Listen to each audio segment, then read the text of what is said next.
Bab ke-19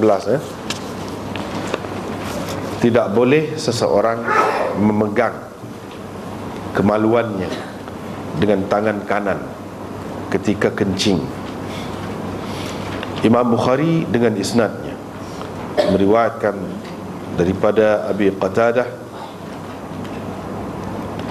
daripada Nabi SAW, baginda bersabda, apabila seseorang daripada kamu kencing, maka janganlah sekali-kali dia memegang kemaluannya dengan tangan kanannya. Dia tidak boleh beristinja dengan tangan kanannya, dan janganlah seseorang bernafas di dalam bekas minuman. Bab ke-20, beristinja dengan batu.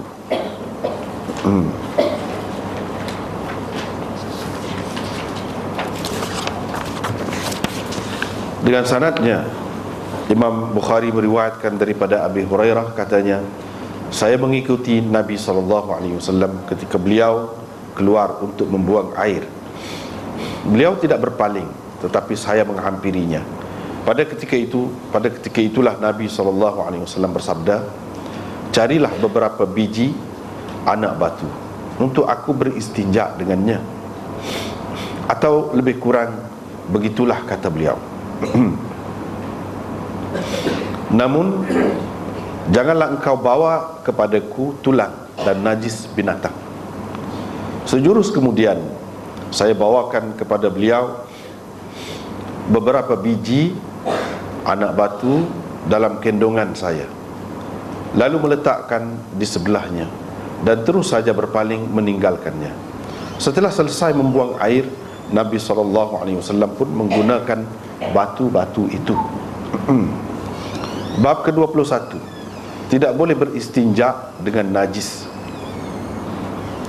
Dengan isnadnya, Imam Bukhari meriwayatkan daripada Abi Ishaq, katanya, bukan Abu Ubaidah menyebutnya, tetapi Abdurrahman bin Al-Aswad daripada ayahnya, bahawa dia telah mendengar Abdullah bin Mas'ud bercerita, Nabi SAW pergi ke tempat membuang air, dan beliau menyuruh saya membawakan kepadanya 3 biji anak batu.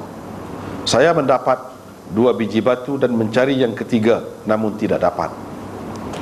Lalu saya mengambil seketul najis binatang yang telah kering. Apabila saya bawakan kepada Nabi SAW, baginda hanya mengambil 2 biji anak batu dan membuang najis itu sambil berkata, ini kotor. Ibrahim bin Yusuf meriwayatkan daripada ayahnya, daripada Abi Ishaq, katanya, Abdurrahman meriwayatkan kepada saya. Bab berwudu dengan membasuh anggota wudu sekali-sekali sahaja. Dengan sanadnya, Imam Bukhari meriwayatkan daripada Ibni Abbas, katanya, Nabi SAW pernah berwudu dengan membasuh setiap anggota wudunya sekali-sekali sahaja. Bab berwudu 2 kali, yakni berwudu dengan membasuh setiap anggota wudu 2 kali.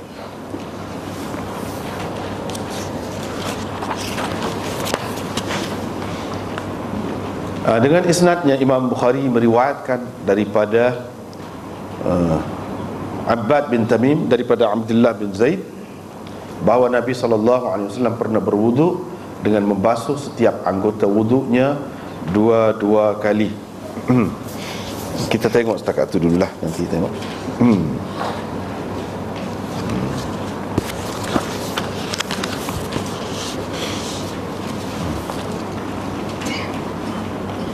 Bab yang ke-19, tidak boleh seseorang memegang kemaluannya dengan tangan kanan ketika kencing, ketika membuang air kecil. Itu tajuk yang Imam Bukhari buat setelah baru ni, bab yang ke-18 baru ni, iaitu bab larangan beristinja dengan tangan kanan. Yang ini menggunakan tangan kanan itu untuk membersihkan najis. Itu dilarang. Ini pula dilarang memegang kemaluan dengan tangan kanan, bukan istinja dengan tangan kanan, pegang saja. Itu pun dilarang. Baru ni larang istinja, yang ni kita basuh tempat keluar najis itu dengan menggunakan tangan kanan. Itu yang dilarang. Hari ni iaitu yang dilarang itu pegang. Pegang kemaluan. Di sini disebutkan zakar, itu yang tepatnya. Sebab kalau kemaluan itu cuma lembut sikit lah bahasa tu kan. Bahasa kita lembut sikit lah kalau kata kemaluan tu. Tapi kemaluan ini umum, boleh jadi kemaluan lelaki ataupun perempuan. Yang betulnya yang perlu dipegang itu yang lelaki. Dengan sebab itu lebih tepat seperti dalam tajuk tu lah, tidak boleh seseorang memegang zakarnya dengan tangan kanan. Sebab kalau kemaluan perempuan tak perlu gitu kan. Tak perlu. Apabila kencing, ada beberapa perkara dalam tajuk ni yang perlu dibincangkan.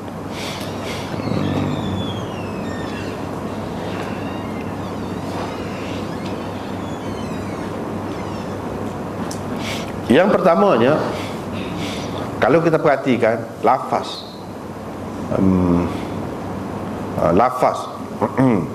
tajuk tu dengan lafaz hadis, dia ada beza sikit. Ada beza sikit. Kalau kita perhatikan dalam tajuk tu, la yumsiku, tidak boleh pegang. Kalau hak dalam hadis tu, fala ya'khudanna dzakarahu biyaminihi, dia guna bukan perkataan ya'khudh, situ yumsiku, tapi maknanya lebih kurang. Jadi Imam Bukhari nak ceritanya, makna ya'khudhu yang tersebut, ya'khudhanna dalam hadis itu maknanya ialah la yumsiku. Itulah sama makna dia. Tidak boleh pegang, bukan tidak boleh ambil. Asal makna akhadha tu maknanya ambil. Tapi di sini bukan dengan makna ambil, maknanya pegang. Maknanya Imam Bukhari dalam tajuk dia tu sering kali dia menghuraikan. Orang panggil terjemah, dalam istilah dia terjemah ni terjemah syarihah, orang panggil. Biar kita biasakan dengan tajuk Imam Bukhari. Terjemah ni, tajuk ni adalah tajuk yang menghuraikan kandungan hadis, menjelaskan makna hadis. Itu terjemah syarihah, orang panggil. Hak dalam hadis tu la ya'khudanna, kita terjemah janganlah sekali-kali memegang kemaluannya. Asal makna akhadha ya'khudhu tu makna mengambil. Bukan makna mengambil, tak boleh pakai situ dengan makna mengambil. Yang perlu dipakai makna pegang. Jadi akhadha ya'khudhu di sini dengan makna pegang. Itu sebab Imam Bukhari buat dalam tajuk dia tu yumsiku. Itu yang pertama. Ini orang panggil tajuk ni menjelaskan makna yang terdapat di dalam perkataan di dalam matan hadis itu. Itu yang pertama. Yang kedua, kalau kita perhati dari segi lafaz tajuk tu dengan lafaz yang tersebut di dalam hadis, dia ada beza juga. Ada beza juga. Sebab dalam lafaz hadis ni kalau kita perhati, yang akhir itu terutamanya la yatanaffas. La yatanaffas itu makna larang, larang, jangan. Sebab itu kita terjemah dengan makna jangan. Yang pertama pun dengan makna jangan, tapi yang kedua tidak boleh beristinja. Itu tidak boleh, bukan jangan beristinja. Ini dari segi bahasa lah, dari segi bahasa. Sebab kalau tidak boleh itu dengan makna nafi. Kalau dalam bahasa Arab ni tidak boleh, nafi. Maknanya la tu kita panggil la nafi. Tapi kalau mati akhir dia macam la yatanafas, itu tidak boleh kita kata nafi. Di sini ada baris dah kan. Kalau tak ada baris pun orang mengaji supaya lah. Ini ada baris, kita boleh tengok sini. Baris mati tu situ. La yatanafas. Kita tak boleh terjemah tidak boleh bernafas, jangan bernafas. Sebab la ni bukan la nafi, tapi la nahi. Itu dari segi bahasa Arab. Apa yang Imam Bukhari nak cerita? Dia nak ceritanya ada kalanya dalam bahasa Arab ini la tu dipakai la nahi, makna jangan. Tapi maksud dia tidak boleh. Maksud dia tidak boleh. Jangan tu, jangan. Apa? Tak boleh lah, sebab tak boleh lah buat lagu tu, tak boleh lah. Gitu. Itu orang panggil nahi dengan makna nafi. Ada kalanya nafi dengan makna nahi. Itu dalam bahasa Arab. Itu dari segi bahasa lah. Kalau kita panjang pun memang ada faedah dia. Besar makna tu, besar. Tetapi hak maksud, hak naknya, rekah ceritanya gitulah. Imam Bukhari nak kata hak dalam hadis ni makna jangan tu maknanya tak boleh. Tak boleh tu setara mana? Dia ada dua pendapat. Tak boleh tu dengan makna haram, satu. Tak boleh dengan makna haram. Maknanya larang tu larang tahrimi, orang panggil haram. Satu lagi tak boleh tu dengan makna tak molek, tidak beradab. Itu orang panggil nahi tanzihi. Tak apalah, kita tidak nak bincang panjang tentang bahasa tu. Tapi oleh kerana mungkin setengah-setengah kita ni mengaji dia ada makna cerita benda-benda lagu tu. Sebab kalau kita perhatikan la yastanji, ada ya. Sebab apa kita terjemah tidak boleh beristinja dengan tangan kanan, sedangkan hak dua lagi jangan. Hak ni tidak boleh. Dia ada makna. Kalau jangan, dia tak boleh ada ya tu. Dia sekat jim tu je. La yastanji, barulah kita boleh kata jangan. Tu. Tapi ada ya, menunjukkan la di situ la nafi, bukan nahi. Itu beza. Tujuannya apabila kita tengok terjemahan di situlah tepat ke tidak tepat terjemahan itu, tengok situlah. Kalau terjemah jangan sama tak kena, sebab la tu la nafi, bukan la nahi. Kalau la nahi, dia menjazamkan fi'il mudhari'. Itu kaedahnya. Kalau jazam fi'il mudhari', ini fi'il mu'tal. Fi'il mu'tal dia kena buang ya tu. Dia kena sekat jim saja. Itu dari segi bahasa lah. Dari segi bahasa. Sebab itu dalam terjemah tu kita terjemah berbeza kan, tengok.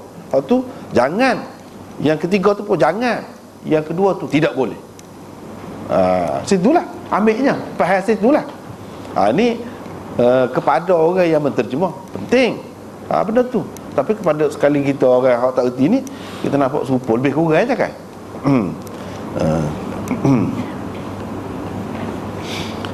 Jadi tak boleh pegang kemaluannya. Kemaluan yang dimaksudkan di sini ialah kemaluan lelaki, iaitu zakarnya dengan tangan kanan. Apa yang Imam Bukhari nak sebut dengan dia buat tajuk ni? Dia nak ayatnya hak tak boleh pegang tu sebab mazhab dia. Imam Bukhari ni nak ayat mazhab dia. Bukan tak boleh pegang, dia tak boleh pegang langsung sama-sama nak tak boleh pegang. Bukan dia nak ayat hak tak boleh pegang ni ketika buang air tu. Ketika nak basuh tu, jangan basuh dengan tangan kanan. Tu sebelum ni, bab sebelum pada ni. Hak ni pegang tu pun jangan. Sebab apa? Takut-takut mengecik kita kata. Takut-takut air kencing tu dia terbang kena tangan. Dan tangan tu dalam keadaan orang yang tidak ada air di tanah Arab dulu. Sekarang ni pun begitu, tapi lainlah keadaannya nak bandingkan dulu. Maka dia boleh jadi kotor. Nabi SAW nak mengajar kita supaya bersih. Itu yang pertama. Sebab kebersihan membawa kesihatan kepada kita. Itu hasil dia. Apabila kotor, itu najis. Kalau najis, air besar tu lagilah kotor. Takut penyakit itu sampai kepada kita melalui najis tadi. Itu perkara besar tu. Perkara besar. Maknanya banyak penyakit-penyakit ini berpunca daripada najis itu. Dan dalam keadaan orang yang tidak basuh dengan cuci tangan tadi, kalau dia guna dengan tangan kanan, lepas tu dia makan pula, dia boleh masuk. Itu secara isyaratnya ada. Dia boleh masuk dalam tubuh kita melalui makanan kita. Dengan sebab itu Nabi SAW suruh kerak kuku, dia suruh bersihkan tangan, kuku, apa semua tu. Untuk itulah. Maknanya Nabi SAW mengajar cara hidup bersih kepada kita, dan kebersihan itu faedahnya besar untuk kesihatan. Itu yang pertama. Yang kedua, Imam Bukhari nak cerita hak tak boleh pegang ni bukan semua. Apakah kita tak pegang dalam semua keadaan? Tidak. Dalam keadaan darurat pun tak mahu pegang juga. Tidak gitu. Baru ni kita sudah sebut, bahkan dalam keadaan darurat itu boleh guna pun tangan kanan. Yang nak sebenarnya bersih, lepas tu bersihkanlah. Bersihkanlah. Yang nak sebenarnya ialah tangan itu dibersihkan. Bukan tak boleh guna tangan kiri pun, yang selalu guna najis tu pun. Yang pentingnya bersih. Sebab kalau guna tangan kanan saja susah, kalau guna tangan kiri saja pun susah juga. Bahkan kedua-duanya kena ada keutamaan. Kiri, keutamaannya ialah untuk yang kotor-kotor, yang menjijikkan. Itu. Walaupun ke mana pun boleh digunakan tangan kanan untuk membantunya. Untuk makan, minum yang bersih-bersih, yang terhormat, guna tangan kanan. Walau bagaimanapun boleh kita gunakan tangan kiri sebagai membantunya, dalam keadaan bersih. Yang penting sekali, nak sekalinya hak sini usul bersih tu. Hak tu hak naknya.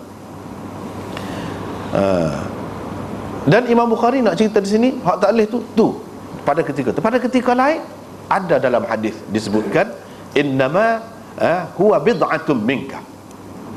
Kemaluan kamu itu adalah sebahagian daripada anggota kamu. Dia nak pergi situ. Kemaluan kamu itu adalah sebahagian daripada anggota kamu. Dengan sebab itulah kita tengok dalam athar Sayyidina Ali, dia kata tak ada beza sama ada aku pegang kemaluan aku ataupun aku pegang hidung kau, telinga kau, tak ada beza. Sebab semuanya adalah sebahagian daripada anggota tubuh aku. Imam Bukhari nak dia tu pintah lalu. Sekejap dia pergi. Dia nak bawa kepada pendapat dia, mazhab dia. Mazhab dia tak batal air sembahyang kalau pegang kemaluan. Itu dia nak bawa. Tapi secara isyarat dulu. Ni tak sampai bab dia benar lagi, tapi secara isyarat saja. Imam Abu Hanifah pun kata tak batal air sembahyang kalau sentuh zakar. Sentuh dengan sengaja kau, tersentuh kau, tak batal. Lelaki kau, perempuan kau, tak batal. Ke situ dia nak pergi. Tak batal air sembahyang. Kerana menyentuh zakar ataupun kemaluan, tak batal. Tetapi Imam Syafi'i, Imam Ahmad kata batal. Menyentuhnya ataupun tersentuh, batal. Tapi dia ada pula perincian pula dalam mazhab Syafi'i umpamanya. Dalam mazhab Syafi'i dia ada perinciannya. Menyentuh tu kalau dengan ni batin, perut, tapak tangan. Perut tapak tangan, bukan belakang tapak tangan. Kalau belakang tak apa, tak batal. Walaupun sengaja pun tak batal. Katakanlah seseorang itu gatal, dia nak garu ke belakang, katakanlah, tak batal. Mazhab Syafi'i pun bahkan bukan sekadar itu saja, dia pergi lebih jauh lagi. Kalau dia pegang gini, dia kapit gini, dia kapit begini, seperti pengapit orang nak sunat tu, kapit begini, tak batal. Mazhab Syafi'i pun. Yang batalnya kalau ini sepotong jari pun batal. Kalau ni tapak tangan, orang panggil tapak tangan ni, ada pun tepi ni, tak batal. Mazhab Syafi'i pun. Kecuali kalau dia pegang tu dia kencing, kerana kencing tu batal, bukan kerana pegang tu. Bukan kerana pegang tu. Imam Bukhari nak cerita di sini dah. Ada ketikanya telinga kita, hidung kita, bahagian mana-mana anggota dia kotor. Kotor tu kotorlah pada ketika tu. Adapun pada ketika yang lain tidak, dia bersih. Ketika bersih-bersih, kita pegang dengan tapak tangan pun tak apa, tersentuh pun tak apa, menyentuh pun tak apa, tak batal air sembahyang bagi dia. Dia nak cerita hak larang-larang ni kerana kotor tu, takut kotor ketika nak kencing, takut kotor tu je.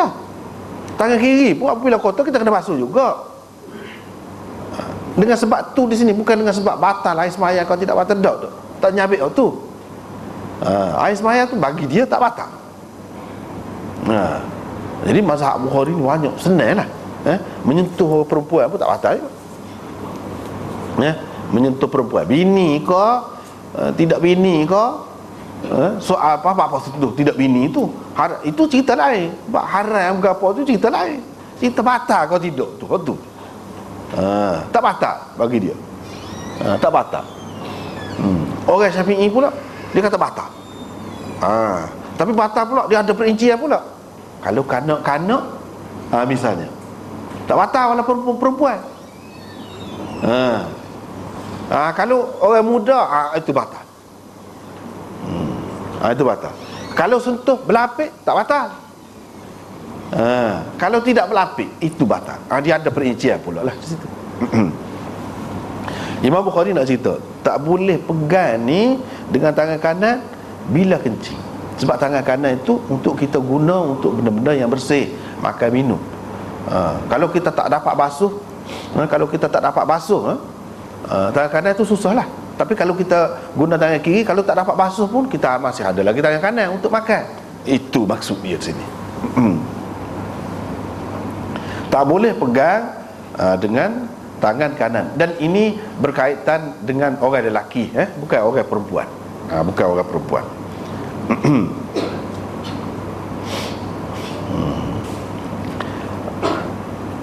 Dalam riwayat, dalam lafaz mula-mula dalam hadis tu, fala ya'khudhanna, maka janganlah sekali-kali.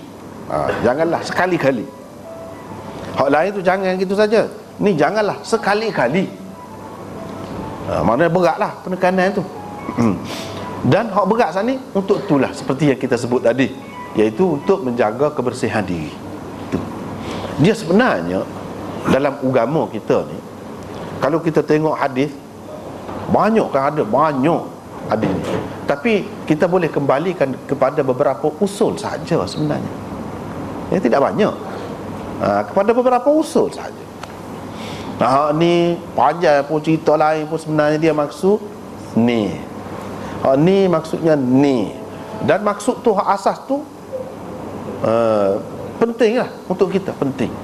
Misalnya makan, dia suruh tiga kali, 3 biji, guna anak batu akan datang 3 putih, dan sebagainya. 3 ambil air sembahyang 3 kali. Sebab apa dia? Di situ dia nak bawa kita kepada usul, satu prinsip dalam agama kita, tauhid.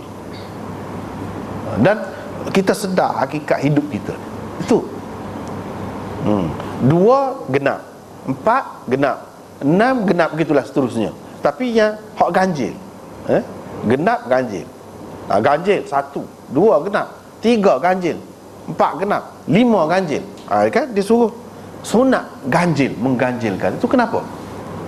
Dia nak suruh kita ingatlah hakikat hidup ni antara 2 tu saja, genap dan ganjil. Hak genapnya makhluk, nisbah kepada wujud ini. Makhluk tu genap, dia tidak boleh berdiri sendiri. Itu makna genapnya, perlu kepada yang lain. Dia mesti ada regu dia, ada pasangan dia. Tanpa pasangan ia tidak sempurna. Mesti ada lawan dia. Siang lawannya malam, tinggi lawannya rendah, sakit lawannya sihat dan sebagainya. Ada lawan. Ada satu lagi, hak ada juga tapi tidak lagu tu, Allah. Jadi nak ingat tu Allah. Allah tu tak boleh kita nak sifatkan dengan sifat manusia. Nak kata tinggi rendah tak boleh. Tak boleh. Dan ia perlu kepada yang lain, tak ada. Allah Subhanahu Wa Taala dia tidak perlu kepada yang lain. Dia bersendirian. Itu isyarat kepada tunggal. Nak pergi situ sebenarnya, nak mengingatkan kita tentang hidup kita. Kita sendiri, kita ni siapa? Kita ni hak genap, hak tak sempurna, hak perlu kepada hak lain. Itu hakikatnya. Kalau kita tebal duduk seorang juga tak sempurna, mesti dah jadi gitu. Tak sempurna. Misalnya kalau seseorang lelaki itu, kalau dia tak mau kahwin, mati seorang, habislah zuriat dia, tak ada. Kayak kurang kan tu, kurang. Tebal mana kalau kita langgar hak kejadian kita ni menghendaki ada pasangan, ada regu, tiba-tiba kita tak ikut tu, rugi kita sendiri. Begitulah yang lain, dia tidak akan jadi sempurna. Kalau katakanlah bumi ni jadi, dalam Quran apa ada sebut, apa kata kamu kalau Tuhan buat siang sepanjang masa? Apa kata kamu kalau Tuhan buat malam sepanjang masa? Ulama-ulama kata, dia tidak kata saja tu, dia kata mungkin pada suatu hari akan jadi gitu. Dia nak ayat tapi bumi ni kira-kiranya ahli-ahli sains dia kata bumi ni akan berhenti satu hari nanti, akan senyap. Bila senyap jadi gitu, hak sia-sia semua. Siapa dia nak boleh buat mari malam tu, dia tanya. Siapa dia nak boleh buat mari siang tu? Maka jadi tak sempurna lalu. Tak sempurna selalu hidup ni kalau tak ada siang malam. Dia kena ada pasangan tu, lawan dia tu, baru ada nilai. Kalau tidak tak ada nilai. Tak tahu ke apa begitu. Kalau tidak tak ada nilai. Kesihatan baru ada nilai bila ada sakit. Kalau tak ada sakit, berapa banyak tak sempurna dalam hidup. Berapa banyak, walaupun dari satu segi nampak seksa kan, susah orang sakit tu, tapi itulah hikmah Allah SWT, barulah sempurna hidup ni. Kalau tak ada orang tu tak sempurna dunia. Dengan cara dia tu, dia balik kepada tauhid. Tadi ada kalanya balik kepada prinsip bersih. Bersih tu besar tu. Ia adalah satu usul. Hadis-hadis ni kita tengok ni banyak-banyak balik kepada bersih. Tu jahannam. Ni balik mana? Balik kepada risalah, nak menyabitkan kenabian itu. Pentingnya nabi itu. Ni cerita gini nak sabit ke apa? Nak sabitkan hari kemudian, selepas hidup kita dalam dunia ni ada lagi kehidupan yang lain. Banyak dia ada. Setiap hadis insya-Allah kita akan sebut. Ni balik kepada kaedah mana? Usul mana? Usul ni. Macam ni balik kepada kaedah ataupun usul bersih, kebersihan. Kebersihan itu besar. Sebab itulah dalam Quran pun sebut, innallaha yuhibbut tawwabin wa yuhibbul mutatahhirin. Tuhan suka orang yang bertaubat dan orang yang bersuci. Orang yang bersuci zahir dia. Taubat tu suci dalam, bersih dalam. Bersih ni penting, dalam luar. Mutatahhirin tu luar, Allah kasih. Sebab tu dia sebut gitu. Tak apalah.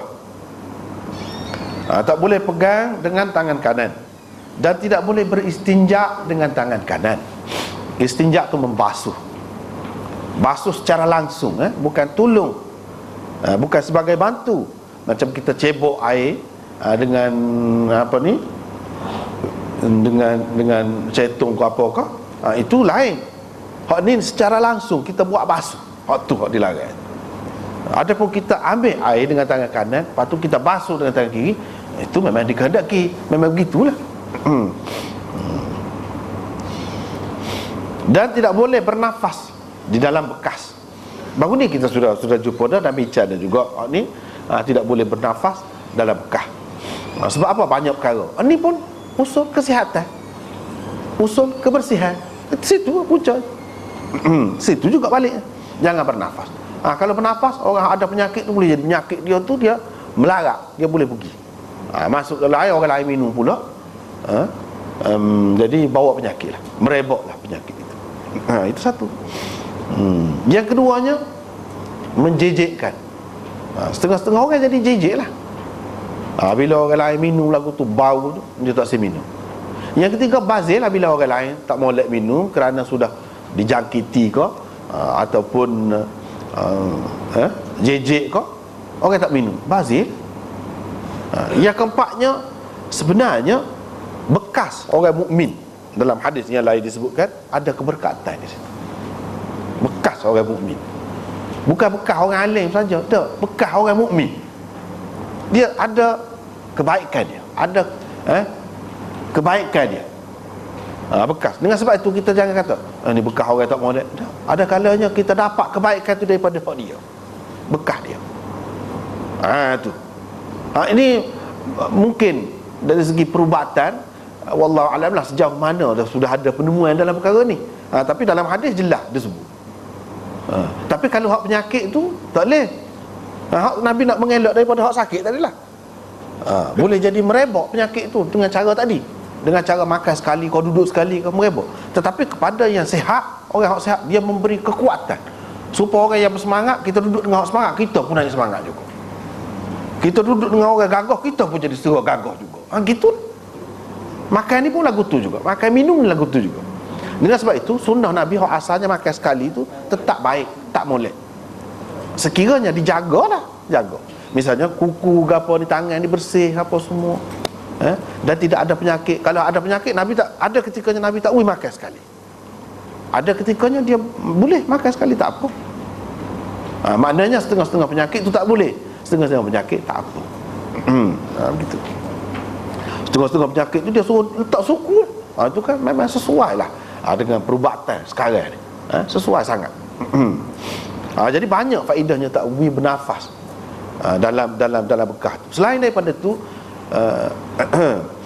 nampak sangat gelojoh kita tu. Kalau kita minum 2 teguk kau, paling banyak 3 teguk, lepas tu kita berhenti. Nampak ketenangan tu. Tenang, tidak gelojoh, tidak pelahak orang kata. Jadi kalau orang tengok, nampak sangat dia ni lapar sangat, ataupun dahaga sangat, ataupun tak ada adab, kau tidak beradab, tak fikir orang lain, boleh, itu kesan dia. Tapi kalau kita minum letak, itu bagus. Dari segi adabnya tidak nampak gelojoh, jadi orang pun tidak nampak lapar sangat. Boleh jadi kalau orang itu beradab, dia nampak kita lapar sangat, kita dahaga sangat, dia elok kita, padahal dia pun itu juga dahaga juga. Jadi tak ada simpati kita. Itu pun faedah dia juga tu. Selain daripada itu, tidak boleh bernafas dalam bekah tadi, banyaklah hikmat dia ni. Banyak hikmat dia.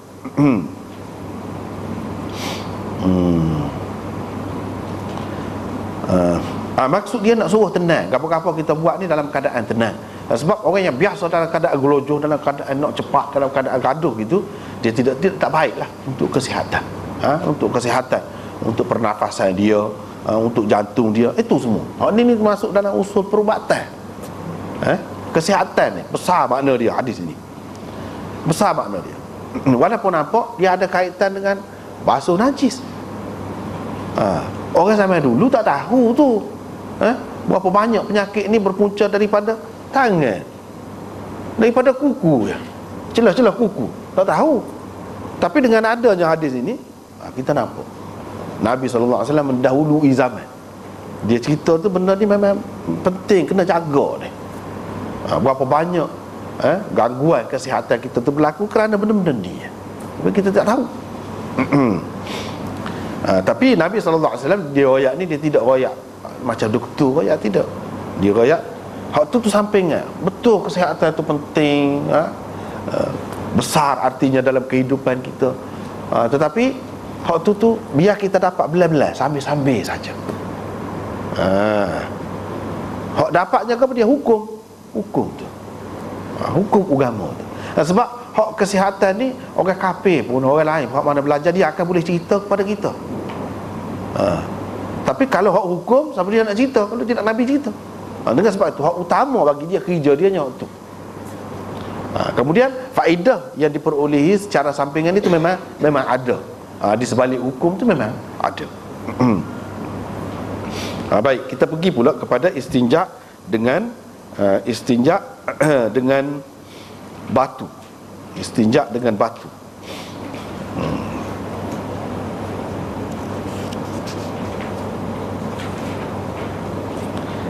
Abu Hurairah menceritakan di sini, dia kata Nabi SAW, aku ikut Nabi ketika dia keluar untuk membuang air. Nabi SAW bila berjalan dia tak paling, dia tak paling, dia pergi isteri gitulah. Bila saya menghampiri dia, dia pun tahulah. Nabi SAW pun kata, pergi cari anak batu beberapa butir untuk aku beristinja dengannya. Untuk aku beristinja dengannya, atau lebih kurang begitulah. kata Nabi SAW. Lebih kurang begitulah kata beliau, kata Nabi SAW. Maknanya dia tidak berapa pasti. Boleh jadi dia tak dengar dengan baik ke lafaz itu, ataupun dia dengar tapi lafaz itu memberi makna yang lebih kurang. Itu nota 27 bawah tu ada sebut situ. Lepas tu Nabi SAW kata, jangan kau bawa kepada kutulang dan najis binatang. Itu jangan. Hak lain, anak batu, buat mari. Saya pun buat marilah anak batu dalam kendungan saya. Dia bubuh anak batu tu dalam kainnya. Abu Hurairah. Lalu letak di sebelah dia, dan tinggal dia pergi jauh lah. Setelah selesai membuang air, Nabi SAW menggunakan batu-batu itu. Dia cerita Nabi SAW guna batu tu. Sebab apa? Sebab Nabi SAW kata dah tadi, mari anak batu aku nak guna. Memang dia kira-kiranya dia guna lah, bukan Abu Hurairah dulu. Dah kira-kira faham daripada waktu tu gitulah. Dan dia royak dah kata dia, mari cari anak batu ni aku nak istinja. Kira-kira macam dia gunalah. Dah aku buat mari tu anak batu, bukan aku buat mari tu hak dia larang, bukan. Begitu. Di sini istinja dengan batu. Kalau bersuci, kalau tak ada air, disuruh kita gunakan tanah, debu, sa'id tayyib, sa'idan tayyibah, fatayammamu sa'idan tayyibah. Kamu bertayamumlah menggunakan tanah yang bersih. Itu kalau dalam bersuci. Kalau dalam bab ni menghilangkan najis pula, dia ada dua. Yang pertamanya hak asalnya, dan yang paling penting ialah air. Baru ni kita sudah bicara dah tentang air tu. Yang keduanya, kalau tak ada air, kita boleh guna batu. Ini hak pilihan lah, alternatif lah. Kalau tak ada itu, guna ini. Dan kira cuci dah. Walaupun sebenarnya serupa dengan air, tidaklah gitu. Tidaklah serupa dengan air. Serupa ambil air semaya juga. Kalau kita kata ambil air semaya ni memang suci sungguh. Kalau ada hak kotor-kotor pun suci. Tapi kalau dengan tanah ni, zahirnya nampak semakin berlumuran kita. Tetapi dikira suci juga gitu. Dikira suci. Allah SWT membenarkan. Boleh. Sah dah untuk kita nak sembahyang, untuk kita melepaskan diri kita daripada hadas besar. Boleh dah. Walaupun rekah, serupa aja. Untuk ganti air sembahyang, untuk ganti mandi junub, serupa aja dari segi tepukan dia, dari segi sapu tu serupa. Tidak kata untuk ganti mandi junub ni lagu lain. Dia serupa. Hak ni pun lagu tu juga. Air tu memanglah hak utama. Tapi kalau tak ada air, lagu mana? Adakah memadai dengan kita gunakan batu? Di sini nak cerita batu. Itu memadai. Serupa dengan tanah tu memadai sebagai ganti air untuk bersuci. Ni pun lagu tu juga. Lepas tu dari segi bekas-bekas dia tu ada juga sikit sebanyak. Itu dimaafkan. Kita boleh sembahyang dengan keadaan begitu. Tidak kata najis, kotor kita ni, selagi tidak basuh, dah boleh. Walaupun ada air pun boleh. Tapi kalau air sembahyang tadi, kalau kita sihat lah, kalau kita sihat, selagi ada air tak boleh nak guna tanah tu. Tapi kalau hak ni tak, hak ni tidak boleh. Walaupun ada air, boleh kita membersihkan najis itu dengan batu. Tetapi ingat, baru ni kita sudah sebut dah sekali lagi, takut terlepas. Ini untuk orang lelaki. Kalau buang air kecil, orang lelaki. Orang perempuan tidak digalakkan. Kalau nak ada, perlulah sangat, kena beringatlah. Sebab baru ni kita ceritakan takut terguris, sebab anggota masing-masing itu tidak serupa, kan, tak sesuai. Tetapi kalau buang air besar, memang boleh kedua-duanya.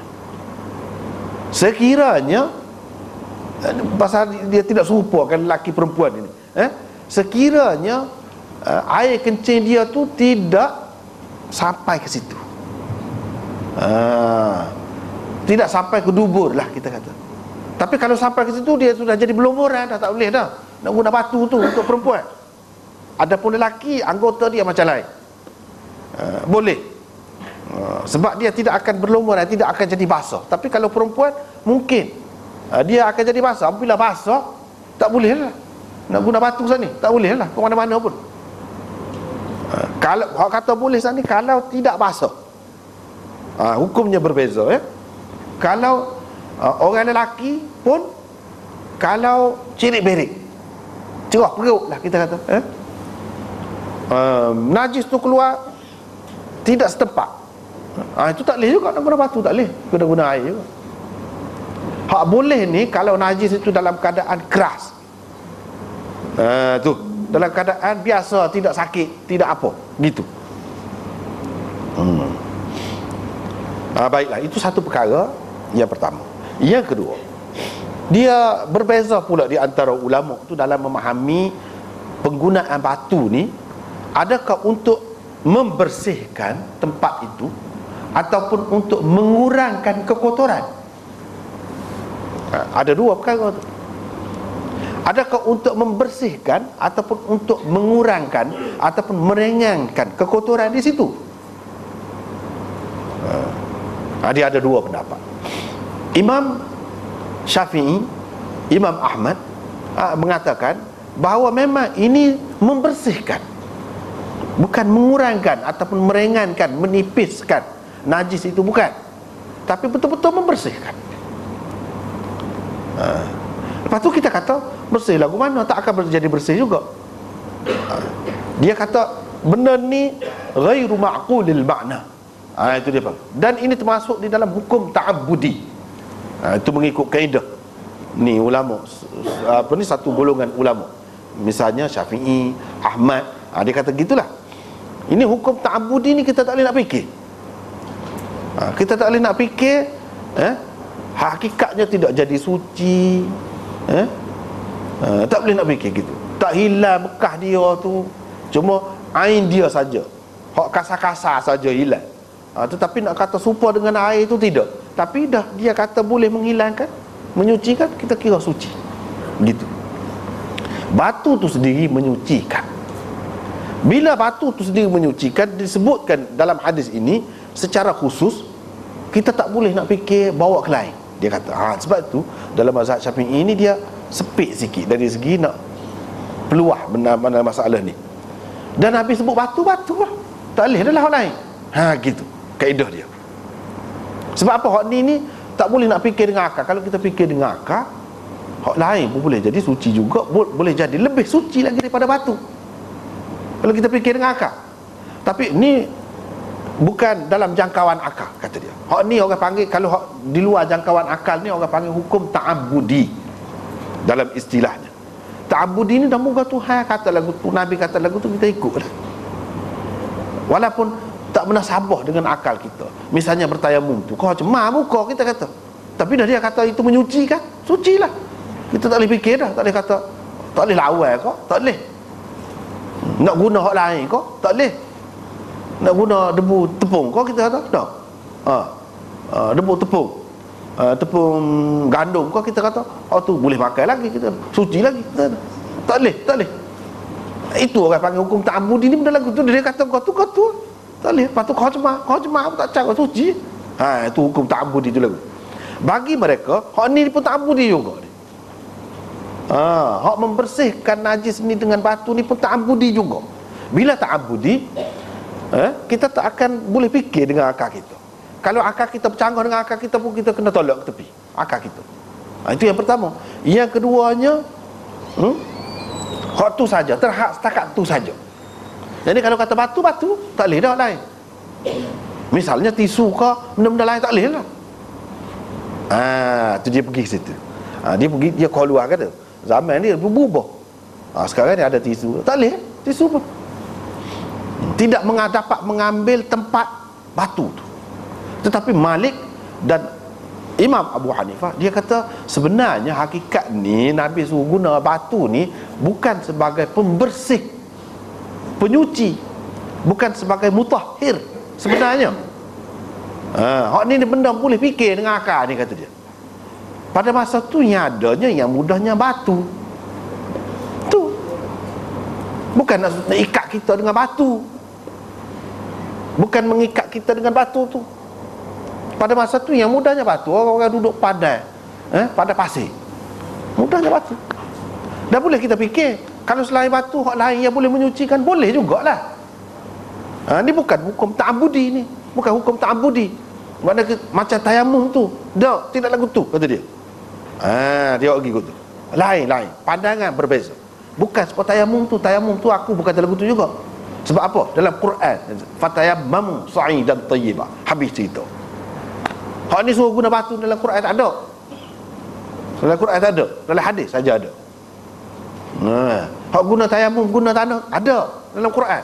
Dia sesuatu yang ada dalam Quran ni, kedudukannya lain, tinggi kedudukannya, besar makna dia. Itu. Hak ni ada dalam hadis saja. Ada dalam hadis tu pun kita kena faham maksud dia. Maksudnya ialah untuk mengurangkan, meringankan najis itu, menipiskan najis itu, bukan menghilangkan najis, betul tak? Kita jangan fikir bila Nabi SAW guna batu ni, maknanya dia guna batu tu saja. Supaya kita guna tisu juga sekarang ni kan, guna tisu. Tisu itu bukan untuk membersihkan sepenuhnya, tetapi untuk meringankan, untuk menipiskan najis itu. Jadi bila nipis, penggunaan air pun sikit. Satu. Yang keduanya, bila nipis, bila sedikit najis itu, dia tidak jadi bau kuat sangat. Yang ketiganya, dia tidak menjijikkan sangat. Kalau kita basuh sekalipun. Tapi kalau kita buang dengan tisu dulu, sudah jadi nipis. Untuk itu, kata dia, batu ni bukan maksud sebenar. Sebenarnya air juga. Tetapi walaupun begitu, walaupun tidak sebenar pun dimaafkan. Sebab apa? Orang-orang yang susah dalam keadaan di padang pasir, yang tidak ada banyak air itu, kemudahanlah kepada mereka. Tetapi hakikat sebenarnya ialah untuk meringankan najis, menipiskan najis, bukan untuk menghilangkan najis betul. Nak ganti air tak boleh. Air itulah hak sebenarnya. Seperti kita bincang baru ni kan, dalam Quran pemuji puak-puak ahli Quba, Masjid Quba tu, sebab dia guna air pada ketika istinja. Jadi penggunaan air itu adalah lebih utama. Dan Imam Bukhari pun sebut hak air dulu. Dalam menghilangkan najis dia sebut air dulu. Mana bagi dia hak tu lah, hak asalnya dan yang lebih utamanya. Tapi adalah keadaan-keadaan tertentu yang membolehkan kita guna bahan lain. Macam sekarang ni tisu. Tapi kalau mengikut pandangan Syafi'i, dia tak boleh tu. Dia kena ijtihad kot lain pula, ambil kaedah lain pula. Tapi kalau kira kaedah ni tak boleh. Sebab ini khusus dengan batu. Bila kata batu ni amar ta'abbudi, hukum ta'abbudi, tak boleh nak pergi ke lain. Nak guna tisu ke benda-benda lain ke tak boleh. Sekat tu je. Itu dia jadi agak susah, sempit. Tapi kalau mazhab Hanafi, mazhab Malik tidak gitu. Tidak gitu. Lebih mudah nak pergi kepada hak lain. Sebab maksud sebenarnya apa? Iaitu meringankan najis. Meringankan najis ni boleh, bukan dengan batu saja. Bukan dengan batu saja. Termasuklah dengan tisu. Baru ni kita sudah sebut dah. Sekali lagi sebut, kalau kita perhatikan dalam hadis ni, nampak banyak perkara yang tidak sesuai dengan zaman ni. Zaman akan datang tak tahulah. Lagi banyak kira-kiranya penemuan lagi banyak perubahan yang berlaku pada zaman itu. Kita tengok sekarang ni tidak sesuai nak gunakan anak batu di tandas-tandas kita, di bilik-bilik air kita, tak sesuai. Walaupun kalau kita tengok ulama-ulama dulu, dia kata kalau gabungkan itu lebih molek. Yang ni untuk meringankan najis itu guna batu, lepas tu guna air. Itu kata dia. Tapi kalau sekarang ni nak guna batu tak sesuai, tak boleh. Sebab apa? Bilik air kita tidak supaya zaman itu, dia akan jadi bersumbat. Dia akan jadi tersumbat kalau kita guna batu tu. Kalau kita guna tanah pun tidak sesuai juga. Jadi kotor, tidak sesuai. Hak sesuainya sekarang ni tisu. Tisu sesuai. Sebab dia akan hancur gitu. Tidak jadi sumbak zaman apa, tadas apa, tidak jadi sumbak. Dengan sebab itu kita kena tengok hadis Nabi SAW ni dalam dengan pandangan yang lebih terbuka, lebih luas. Kalau dia sebut batu tu apa yang mudah kepada dia pada masa tu, bukan maknanya dia nak menghadkan dengan batu. Kalau kita kata hak dengan batu, susah. Tak ada lah jalan lain. Waktu saja. Sebab itu pendapat Imam Abu Hanifah, Imam Bukhari, Imam Malik itu lebih sesuai. Sebab apa? Lebih mudah terbuka untuk menerima perubahan zaman dalam perkara ni lah. Dalam perkara ni iaitu kita guna tisu. Baiklah, dalam hadis ni Nabi SAW suruh cari beberapa biji anak batu untuk aku beristinja. Dia cerita sendiri, untuk aku beristinja dengannya. Atau lebih kurang begitulah kata beliau. Lebih kurang begitulah Nabi SAW kata. Tapi jangan bawa mari tulang dan najis binatang. Ini satu perkara lain pula. Tulang dan najis binatang. Tulang ni tulang lagu mana? Tulang gapo? Najis ni najis lagu mana dan najis gapo? Najis binatang ni binatang apa? Itu banyak pula. Terlebih dahulu kita kena tahu perbezaan ulama tentang najis binatang. Walaupun dia akan ada bab suku, akan ada bab suku, tetapi sepintas lalu dulu kita kena tahu baru faham. Apa yang jadi gini ni? Najis binatang mengikut Imam Malik, Imam Bukhari pun, ia tidak najis. Binatang yang boleh dimakan, yang halal dimakan, tidak najis. Air kencing dia ke, tahi dia ke, tidak najis. Tidak najis itu bukan bermakna boleh makan. Tidak semestinya makna begitu. Tidak najis itu makna kalau ngecik kena kain kita pun tak perlu kita sibuk susah. Orang-orang yang kerja dengan kambing misalnya, dia perok kambing, perok lembu, hak molek je semua kata kalau bersih, lebih bersih itu lebih molek. Tapi bagi dia kalau kena air kecing kambing kau, kena tahi kambing kau, tak dia tak apa. Tidak najis. Boleh buat semaya kain dia. Lepas tu molek dia biar bau gitu pergi dalam masjid. Jadi tu imam kembali aku, dia kata. Ada juga orang kata lagu tu kan. Memanglah itu bab lain. Kalau kita kata sorai lah, kita kata sorai, boleh. Tetapi Imam Syafi'i, Imam Ahmad ni dia banyak serupa tu. Dia kata tak boleh, najis. Walaupun yang halal dimakan dagingnya. Kalau hak haram dimakan, hak tadi pun serupa juga, memang najis belaka. Hak tu. Kalau yang halal dimakan, misalnya kambing ke, unta ke, lembu ke, kerbau ke, apa-apalah, ayam ke, lepas tu bau busuk gitu semua tu dah. Itu bab lain. Bau busuk tu bab lain. Masalah najis ni. Najis ni. Dia pun kata molek, kita bersih, lebih bersih itu lebih molek. Cuma ni dalam keadaan ni, maksud najis ni. Tapi satu lagi golongan mengatakan tak kira. Hak boleh makan ke, hak tak boleh makan ke, maknanya hak halal dimakan ke, hak tidak halal ke, tak boleh belaka, najis belaka. Najis binatang ni serupa dengan najis manusia juga. Serupa dengan najis manusia juga. You tengok dalam hadis tu, siapa kena seksa dalam kubur tu pasal tak jaga kencing dia. Orang-orang hak ni, hak kata tak boleh ni najis ni. Tengok tu kata. Orang hak tadi, hak kata boleh tu tidak najis dia kata. Hak tu air kecil siapa? Air kecil dia sendiri kata dia.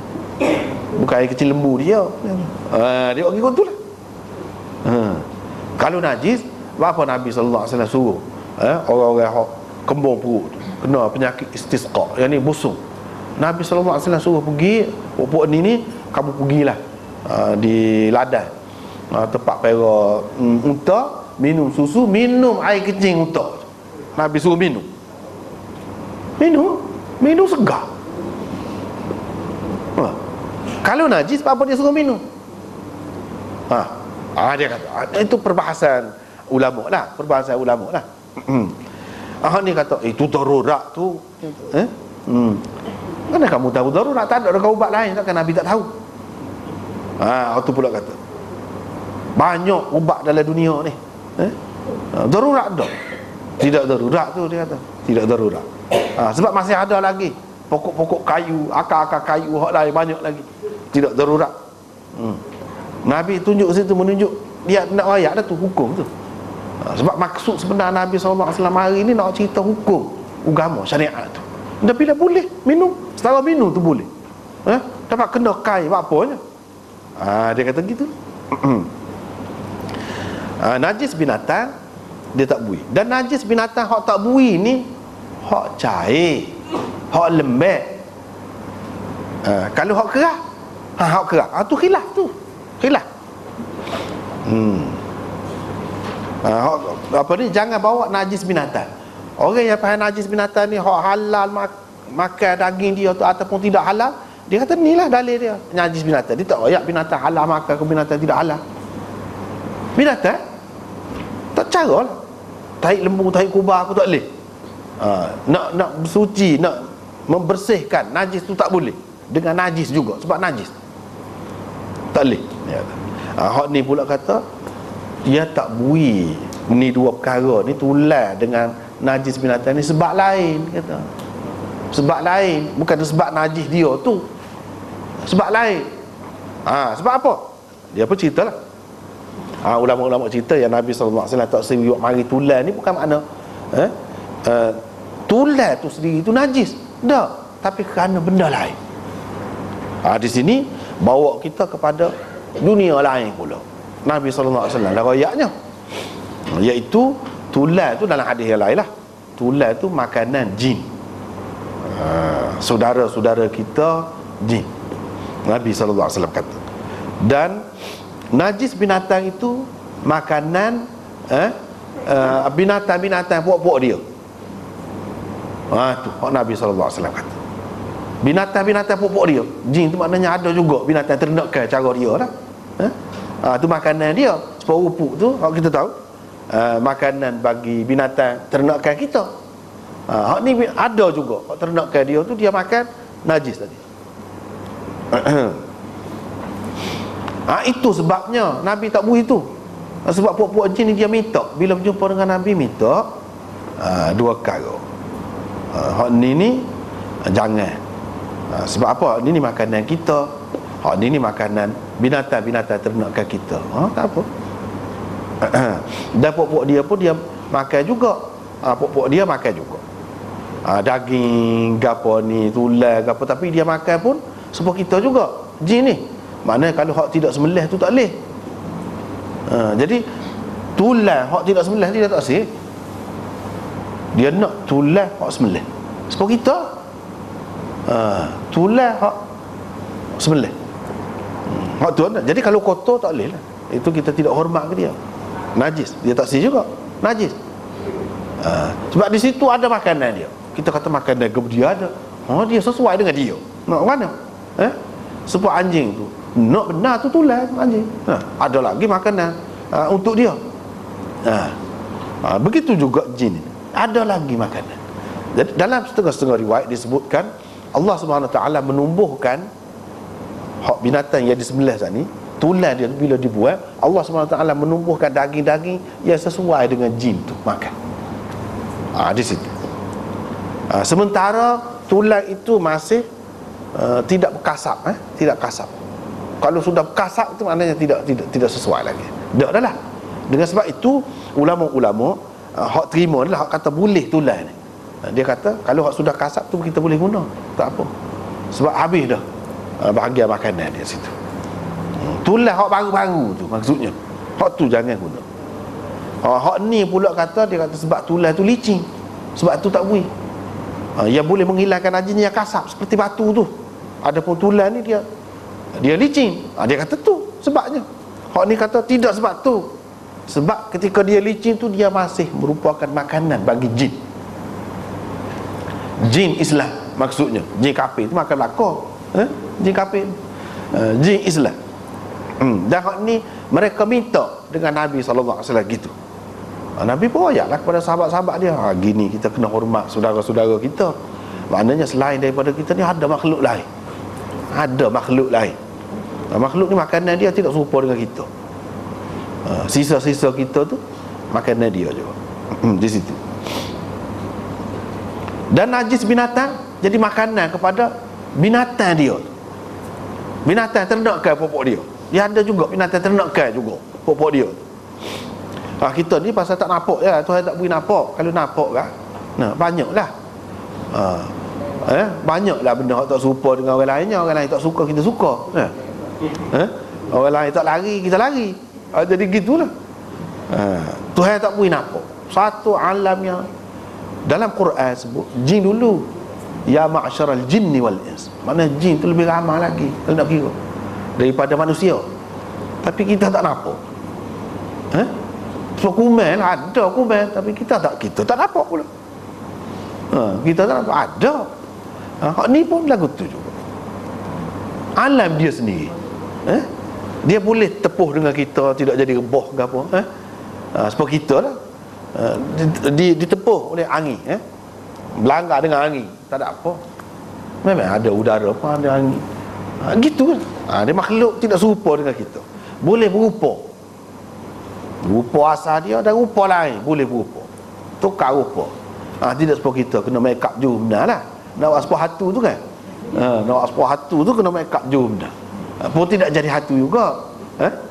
Dia ni tak. Dia boleh berupa. Boleh berupa ular, boleh berupa orang. Orang pun boleh berupa juga. Boleh berupa gajah, boleh berupa macam-macam, boleh berupa. Itu satu kejadian yang lain pula. Dan mereka ini begitu ramai sangat. Dia pun terikat dengan serupa dengan kita juga. Yang ini termasuk dalam mukallaf juga. Mana kalau buat salah dosa. Buat dosa kena seksa, masuk neraka juga. Masuk neraka juga. Bukan kita manusia saja nak masuk neraka. Jin. Kalau buat baik, boleh pahala serupa dengan kita. Serupa. Inilah satu-satunya makhluk yang serupa dengan kita dari segi tanggungjawab agamanya. Serupa. Inilah satu-satu. Malaikat tak serupa. Benda-benda lain tak serupa. Jin ni serupa. Serupa dengan kita dari segi tanggungjawab agama. Cara hidup tu tidak sama. Cara hidup tak perlu sama. Dan bukan kalau kita nak naik bangunan tinggi kena naik dengan lift kan. Dia tak payah lift. Tak payah dia nak buat lift buat ke dia je. Bapak dia tu. Nak jemerai sungai kita tu nak. Kita perlu ada jambatan sebanyak mana habis PT kan, kerajaan kan. Pokok dia tak perlu tu. Kita nak suruh tak nampak biar ada dinding, kita buat dinding. Dia penglihatan dia tu boleh menembusi dinding. Macam cermin ya dinding ni. Tanah ni, dalam tanah ni. Sebab tu tutup bomo jadi boleh tahu kan. Dia tahu. Oh duduk sini tu. Jin dia lah royak tu, jin dia nampak. Tak pelik tu. Dia kena bersahabat dengan jin lah dulu. Adalah kaedah dia tu. Cara dia tu. Sebab tu boleh nak macam mana kita kata boleh nampak ni. Allah yang gini mak ni. Ada sungguh. Hak sungguh hak buat pun ada juga. Macam-macam mak dia kan. Hak sungguh pun boleh berlaku. Boleh berlaku tu sebab jin dia tu lah. Oh ya. Jin dia nampak. Itu makhluk tidak serupa, tapi tanggungjawab agama serupa. Dia ada budak-budak dia, ada tua, ada juga seperti kita juga. Hak tu belum balik tu, belum mukallaf, serupa kita. Ada anak, ada bini, dia tak boleh berzina, tak boleh minum arak, tak boleh, serupa kita. Hak mana kita tak boleh? Kena sembahyang, serupa kita. Kena puasa, serupa kita. Kalau dia tak buat, itu berdosa. Itu satu makhluk yang sangat ramai, lebih ramai daripada manusia lagi, hakikat sebenarnya. Tapi kita tak nampak. Entah dia ada ni tak? Dia duduk senyum, kita dengar, kita duduk kecek-kecek ke dia. Tapi dia ada. Tak ada apa, ada pun tak apa. Kalau dia ada pun, hak mana Islam tu boleh ilmu ke dia. Dia boleh pakai hak ni, kita tak boleh pakai dia. Kita ada kena guna kita ni. Gitulah. Ni kita pun kena juga. Gitu. Dan Allah SWT tak bui nampak tu adalah hikmat dia. Besar sangat hikmatnya. Kalau bui nampak, tak boleh hidup kita ni. Ku kekek lah jadinya. Nak minum air pun tak lalu. Nampak jenis tak kira ni jenis. Banyak mana ada dalam ni? Hidupan. Hidupan banyak mana? Kalau nampak tu jadi besar tak ada. Kalau kita nampak semua, tak boleh minum. Tak boleh minum. Tak tergamuk nak minum. Lagu tu Tuhan tak boleh nampak besar hikmatnya. Besar. Gitulah. Tulang tu sebab tu tak boleh guna tulang. Najis binatang pun ada kaitan dengan jin tadi. Kita kata najis binatang, nak makan gapo lah lagu tu kembal, kita kata kita tak sih dah sesuai dengan kejadian dia. Nak lagu mana? Kadang-kadang najis tu kalau kita perhatikan, dia ada lagi biji-biji gapo tu, dia ada tu. Najis binatang dia ada lagi. Tu dia makanan dia. Bagi kita tidak bersih, kepada dia bersih. Tapi hak disembelih lah, hak tidak sembelih dia tak bersih. Dia terikat dengan kita, tubuh kita juga. Tak boleh duduk jelatin, tak tukar lu. Maknanya dia pun tubuh kita juga dari segi ni. Sebab itulah Nabi SAW sebut ni, jangan buat mari tulang dan najis. Dia sebut ni berkait dengan hukum. Hak tu hak utama dia, kerja dia sebenarnya. Tapi bila-bila tu dia cerita golai. Semua lagu tu.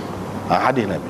Sebab tadi dia cerita hukum, tapi bila-bila tu kita dapat cara nak hidup biar sihat macam mana cara. Hak ni dia cerita satu makhluk lain, jin pula. Cerita hak tu. Dan kita kena jaga demon ni. Tak boleh tak jaga. Hak jin Islam, cara Islam, hak kafir. Hak Islam pun tidak semua jurus belaka. Seporai lah. Kalau dia nak marah, tak kerti bahasa dia kata, kalau dia nak marah gitu kan, dia nak ajar gitu kan, boleh lah. Hak tadi tak ada batu, jadi ada batu kau tepuk boh lah gitu. Seporai orang Islam pun ada juga jahat kan. Jin pun aku tu juga. Hak lebih dahsyat lagi, lebih teruk lagi, hak tu minta jauh lah kan. Dia berupa, dia boleh berupa bini untuk lelaki, boleh berupa. Pahala ke mana? Hak Islam pun kalau dia jahat, dia nak berzina, dia boleh buat. Apatah lagi kalau hak kafir. Dengan sebab itulah a'udzubillahi minasyaitanir rajim. Itulah minta berlindung semua tu. Itulah benda, banyak benda kita ni di luar kawalan kita. Hak kita boleh kawan ni sikit sangat. Hak di luar kawanan kita, siapa nak kawal tu? Allah SWT. Sebab tu ya minta berlindung semua.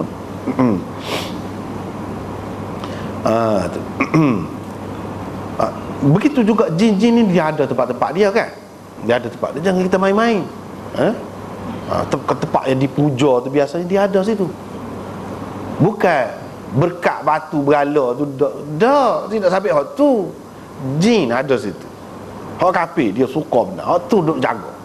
Jadi bila orang puja dia suka. Suka serupa dengan dia, senasib dengan dia. Dia suka. Kalau kita pergi kencing misalnya tempat tu, kita pergi buat apa-apa, ada kalanya dia bertindak balah. Dengan sebab itu kita jangan buat benda lagu tu. Jangan buat. Jangan ceroboh orang.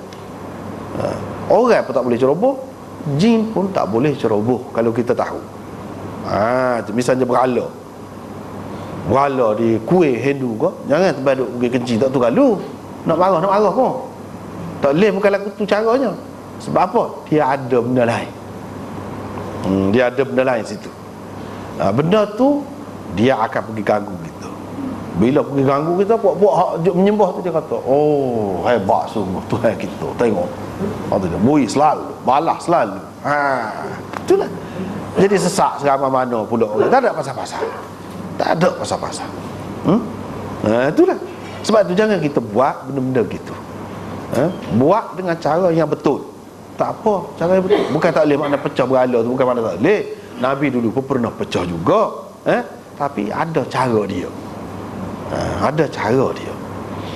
Bukan sewena-wena, tak tu kalau tak boleh. Ada kalanya orang ni kalau main dengan pokok ni, ketika tu juga selalu mati rebah situ selalu. Ada kalanya main-main pokok ni. Kita kalau orang boleh lah nak silap. Kalau pokok ni nak silap apa kita tak nampak dia. Boleh lah ngelik. Kita kata kalau nak berdiri ke apa-apa. Nak pokok ni nak lawan lagu mana? Dengan sebab tu jangan cari pasal lah. Jangan cari pasal. Hak ni kalau hak Islam, misalnya tulang kita buat cemar, kita gapo-gapo, dia nak marah kita, boleh jadi dia bertindak. Kalau hak Islam pun, hak Islam pun dia ada nafsu juga. Dia ada nafsu juga, dia ada marah gapo ada juga seperti kita.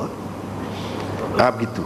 Itu sebab Nabi SAW tak boleh guna dua perkara ni, iaitu tulang dan najis binatang.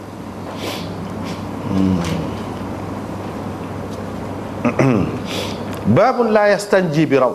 Bab tidak boleh beristinja dengan najis. Najis tidak boleh kita beristinja dengannya. Najis yang sebab tadi lah. Najis apa dia? Najis binatang. Najis orang tak boleh. Tu semua kata tak boleh. Sebab orang mana boleh makan. Hak ada khilaf tadi, binatang boleh dimakan atau tidak boleh dimakan, itu ada khilaf. Binatang.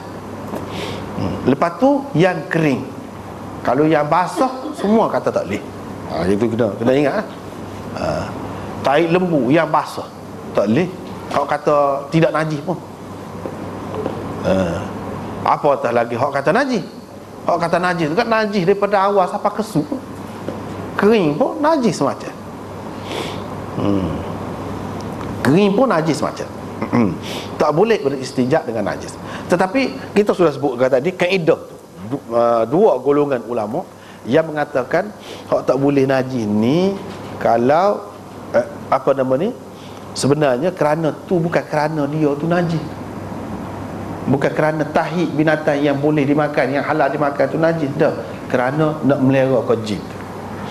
Tapi katakanlah bagi golongan ini, dia kata kalau kita guna juga najis, hak kering, boleh suci ke? Suci lah tu. Suci juga.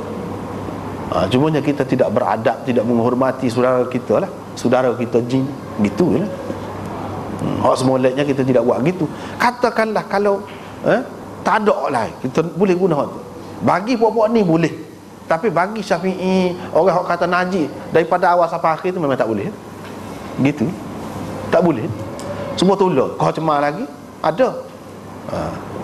Misalnya kalau kita kata hak kering pun najis yang kita buat sapu tu tidak kebasuh kan? Basah. Dia jadi tak sesuai juga. Dengan sebab itu hak moleknya kita tidak gunalah hak ni. Tetapi jangan kita ingat mazhab ni kadang-kadang kan kita nampak tak ada faedah langsung, nampak tak sesuai lah dengan zaman, dengan keadaan kita. Kita kena bersikap terbuka dan tenang. Jangan kita fikir keadaan kita saja dunia ni, hidup ni. Kena fikir orang lain kata. Zaman ni tidak serupa. Ada zaman susah, ada zaman senang. Zaman tisu ni zaman aman. Bolehlah ada kilang, buat tisu apa ni semua ni. Orang berniaga buka kedai. Bukan semua dalam keadaan begini. Ketika perang, kalau kita kata zaman ni pun, ketika perang mungkin tidak akan kita dapati kemudahan tadi. Dengan sebab itu ada faedahnya benda-benda gini. Di negeri-negeri yang susah, di negeri-negeri yang susah, dia guna ni najis binatang ni, dia jadi kayu api. Saya sendiri pun pernah minum air tan, maknanya yang dimasakkan dengan tai kobar. Kayu api dia tai kerbau. Dia buat kayu api, dia tidak guna tahi tu semata-mata, tidak. Dia campur dengan jerami apa semua, dia jadi lekat molek. Lepas tu dia tapan ni dia, orang-orang susah tu dia buat kayu api dia tu. Duduk dalam bandar pun dia ada kayu api lagi. Sebab apa itu benda? Kalau dalam bandar tak ada dah pokok-pokok kayu ni, nak cari mana kayu api pun. Hak susah. Jangan kira hak senang tu. Hak boleh pakai gas apa tu. Macam mana?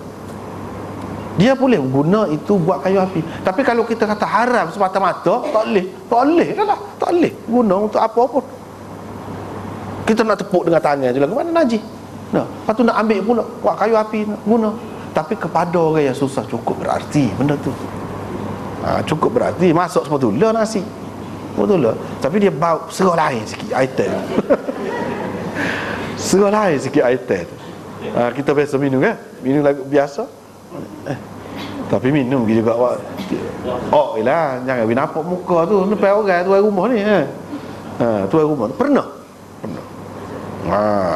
Pernah. Kalau pengalaman di India lah, masa saya budak-budak dulu, duduk sana, benda-benda pelik, benda-benda zaman itu ni, 1000 tahun dulu ni kita boleh jumpa, boleh hidup lagi dalam suasana tu, setengah-setengah tempat. Di tempat-tempat tu dia ada, di dinding-dinding rumah dia tapat tai lembu, tai kebab, buat kayu api. Boleh kita dapat benda-benda ni. Duduk dalam pelita, tapi asli lah. Susunya asli, semua asli. Sihat-sihat orang dia, sihat-sihat kapung. Nak ceritanya dia guna kayu api tadi tu. Tak jadi masalah dia sesuai. Dia kata tidak najis. Tapi kalau pakai mazhab kita susah tu. Ni serah-serah pula dah. Dalam air teh ni bukan dia dah. Air serah tak apa. Berserah tadi air kecil, minum air kecil utar tu. Tapi bagi pokok dia itu rahmat. Di sana kalau orang ada lembu kerbau ni kaya, senang, banyak perkara dia selesai. Banyak perkara selesai. Sebab kita kata ke dia sepada sawah lah, padi sepada nyo, kalau kita kata nyo tu dengan nyo tu banyak perkara boleh buatnya. Padi tu beras ni boleh buat macam-macam. Ni pun daripada saya seekor lembu, saya seekor kerbau tu macam-macam. Atas tu lah kau. Sampai ke kayu api. Gitulah. Bagi demon tu tak apa. Nabi SAW pergi ke tempat membuang air dan beliau menyuruh saya, kata Ibnu Mas'ud, membawakan kepadanya 3 biji anak batu. Saya mendapat 2 biji batu dan mencari yang ketiga tapi tak dapat. Saya pun buat mari seketul najis binatang yang telah kering. Apabila saya bawakan kepada Nabi SAW, baginda hanya mengambil 2 biji anak batu dan membuang najis itu sambil berkata, ini kotor. Ini kotor. Hadis ini menjadi pegangan kepada golongan yang mengatakan najis itu kotor. Orang kata, lagu mana demo tu? Orang kata najis itu tidak kotor, najis binatang tidak. Tu najis ke dia? Biar pasti dulu. Tu najis binatang tak boleh makan tu, kata dia. Dia kona kot. Dia kona sikit je. Dia sepit tadi dia kona. Ni najis binatang yang telah kering, dia tidak wayak najis binatang ke apa. Kira-kiranya berdasarkan hadis-hadis yang lain kita tengok hak tak boleh makan lah ni. Tu Nabi buat tak sihat. Kalau najis binatang yang boleh dimakan, halal dimakan, kerana lain pula. Kerana makanan binatang jin pula. Kerana tu dia boleh takwil lagi. Tapi bagi orang yang mengatakan najis, dia pegang hak ni lah. Sebab zahir hadis ni kata ini kotor ni, hak ni dia buat kotor. Dia sebut kotor bukan sebab ini makanan saudara kita. Dia tak kata gitu. Menunjukkan kotor lah. Dah takkanlah Ibnu Mas'ud nak bawa najis tu binatang yang haram dimakan. Kepada orang yang duduk yang biasa dengan binatang-binatang ni, dia tahu ni tahi apa, dia tahu. Takkanlah dia nak bawa kepada Nabi najis binatang yang tidak halal dimakan. Takkan gitu. Ada hak munasabahnya. Pokok ni kata memang tak boleh lah. Najis binatang tu memang tak boleh. Ini kotor, kata dia. Dan satu perkara lagi, dia masalah menggunakan batu tadi. Ada ulama yang mengatakan mesti sekurang-kurangnya 3 biji batu, anak batu, 3 butir. Kalau sebutir tak boleh. Untuk air besar lah, untuk najis air besar, kena 3 biji sekurang-kurang. Tak boleh kurang daripada tu. Sebab apa? Nabi SAW suruh pergi cari 3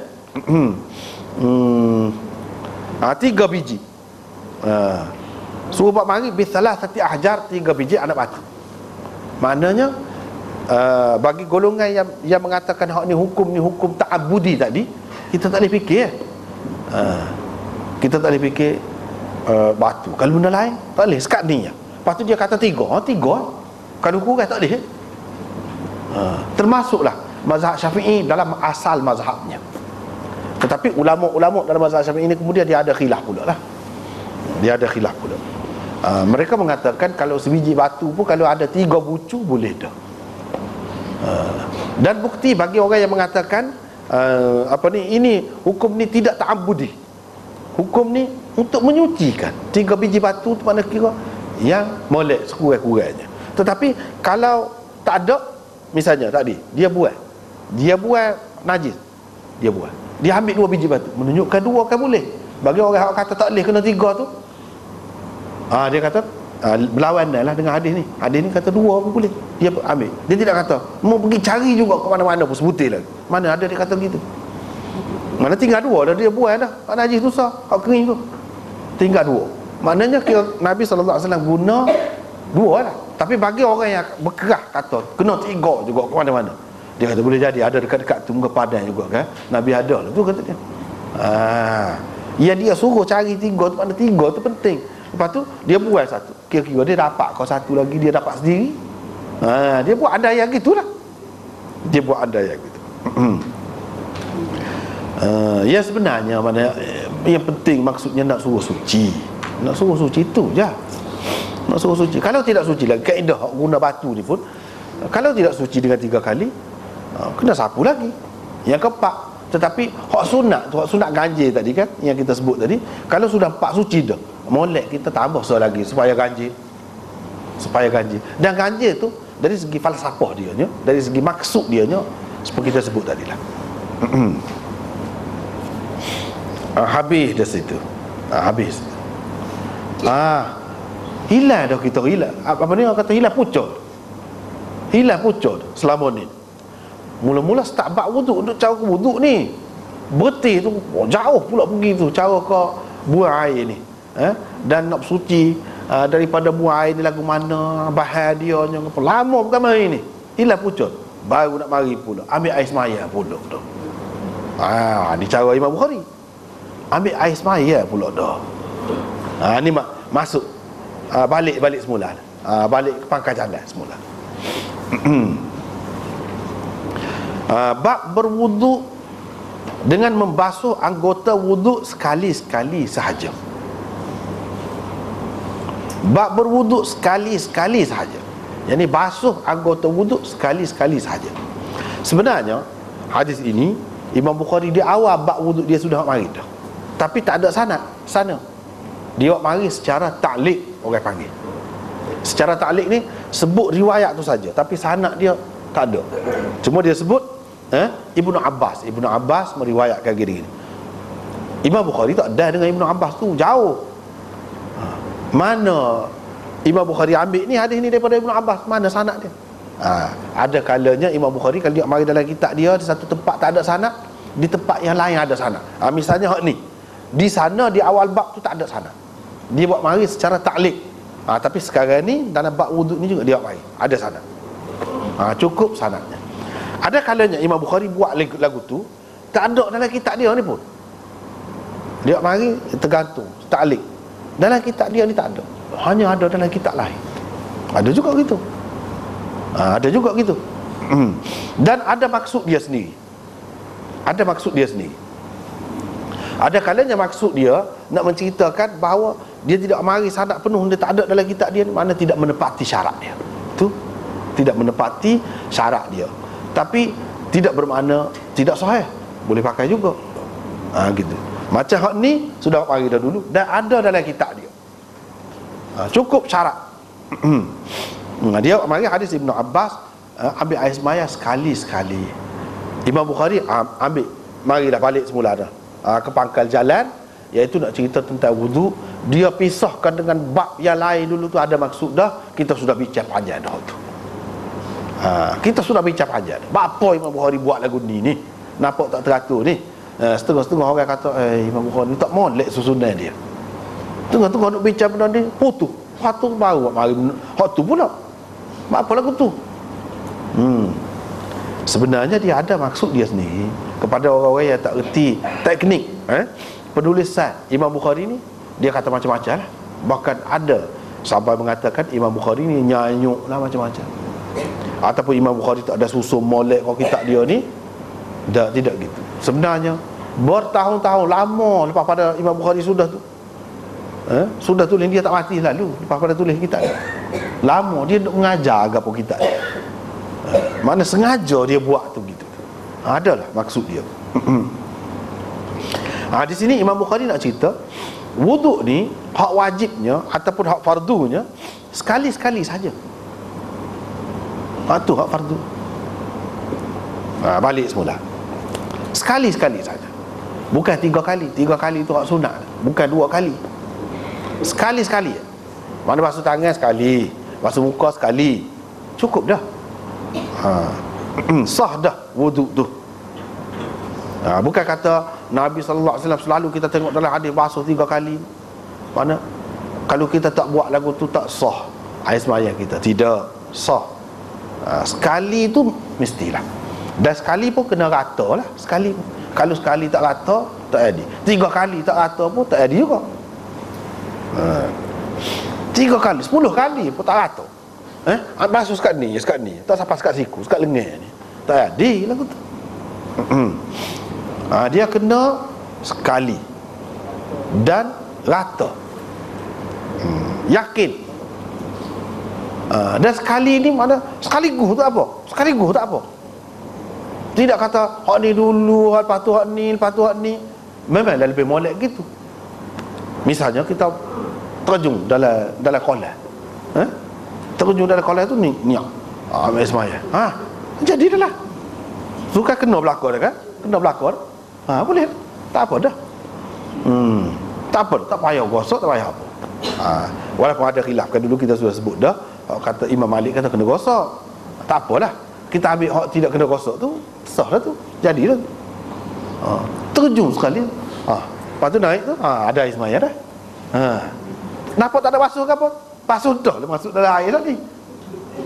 Gitu. Masuk dalam air tadi boleh. Gitu. Jadi tiap-tiap anggota tu sekaligus boleh. Cuma kalau kita ikut tertib lagi molek lah. Semua kata molek gitu. Ikut tertib tu. Basuh sekali-sekali. Basuh Imam Bukhari akan buat bab akan datang. Sebab kepala ni sekali lah dia suruh sapu sekali. Ada hak 3 kali sapu Syafi'i.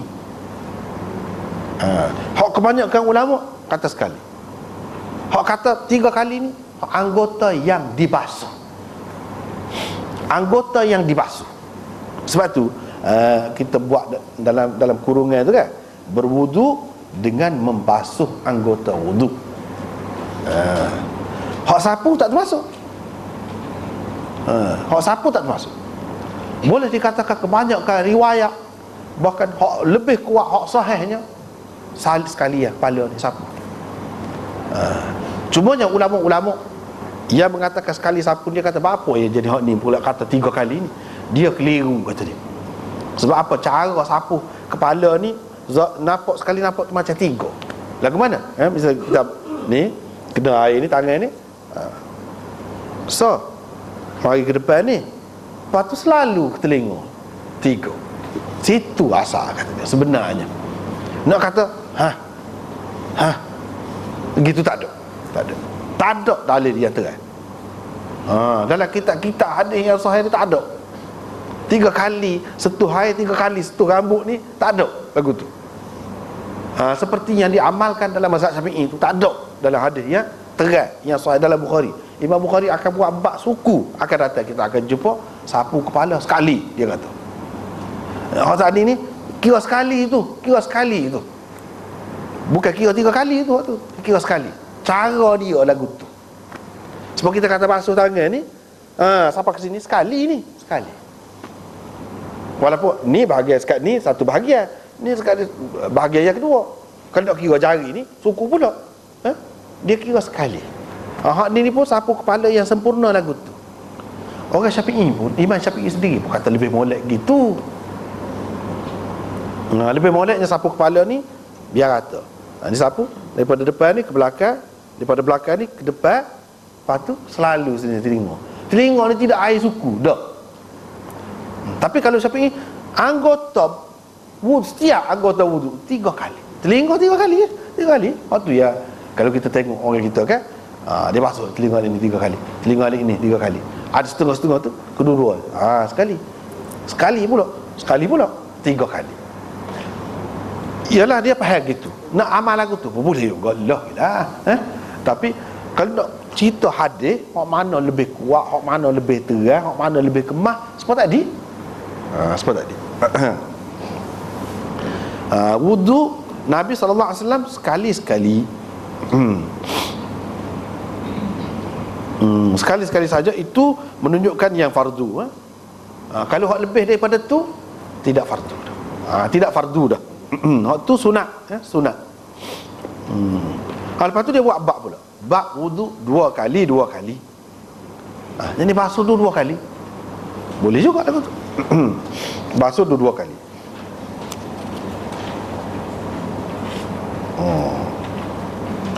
Setiap anggota wudu yang dibasuh tu dibasuh 2 kali. Boleh juga. Daripada hadis ni lah.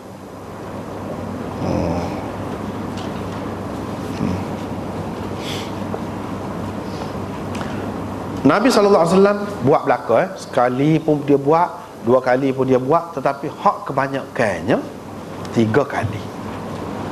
Dan hak itulah yang paling sempurna. Tidak boleh lebih daripada 3. Kalau 3 lebih daripada 3, tak dapat pahala sunnah. Tak dapat pahala sunnah. Ikut Nabi. Tapi kalau kita sebelum pada ni sudah sebut dah juga, kita basuh muka tu 3 kali.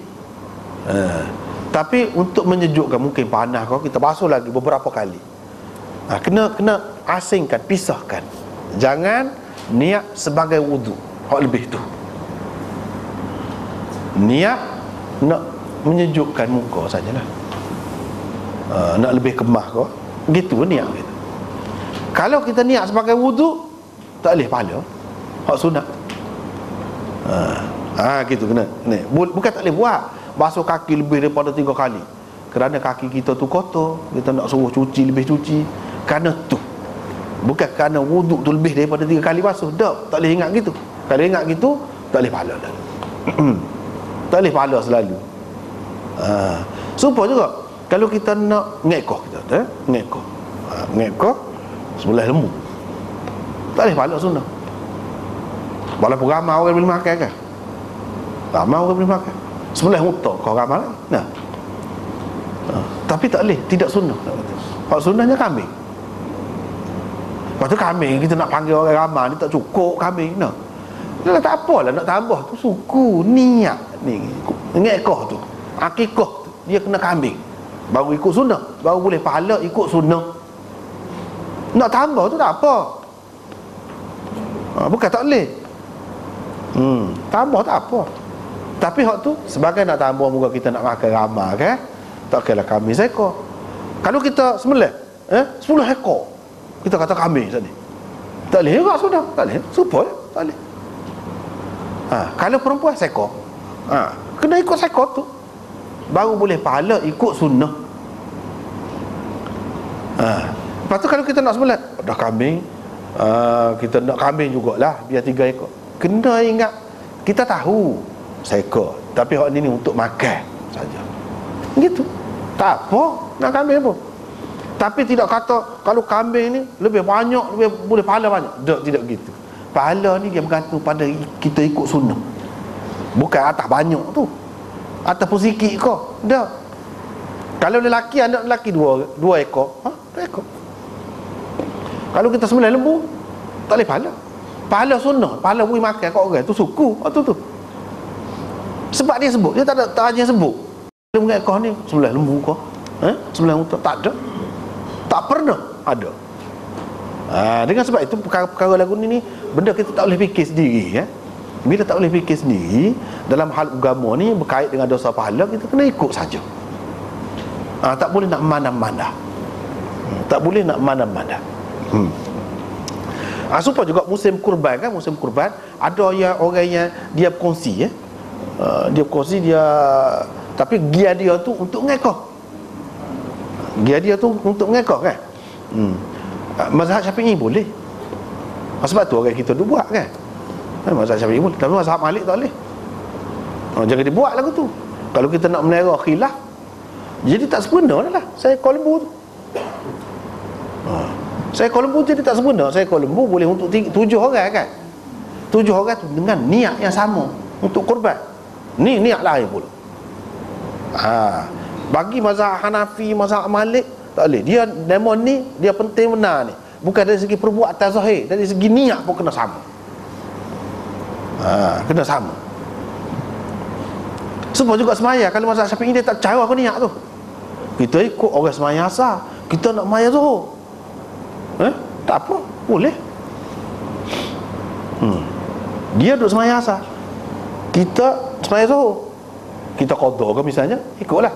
Tak apa, kita qadha, dia tunang, tak apa. Syafi'i ke mana-mana, asal perbuatan tu dia serupa. Tapi nama tu tak boleh. Nama tu tak boleh. Dia kena tahu tu iman ni agak dia zuhur. Baru boleh kita zuhur. Kalau kita buat benda lain tak boleh, tak sah. Kena tahu. Faedah kita tahu benda ni, kita tahu ni khilaf, ni tidak khilaf. Khilaf ni kalau kita nak jaga lebih molek lagu mana, kita jagalah. Setakat mana boleh jaga tu. Kita melera orang lain. Melera orang lain. Gitu. Supaya juga orang kita kan rajin juga. Tu imam duduk sembahyang tarawih, dia sembahyang qadha dia. Bila habis 2 rakaat tu kan, tu imam beri salam, dia naik lagi. Syafi'i boleh belakang dia tak kira. Boleh. Situ luah pula dia. Luah Syafi'i.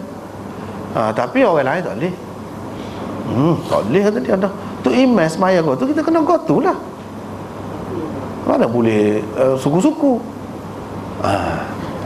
Dia berbeza dari segi pandangan tu. Lepas tu apa berbeza tu? Dia balik kepada hadis juga. Balik kepada hadis. Di sini dia kata 2 kali boleh. Sekali boleh juga. Hak kebanyakan Nabi buat 3 kali.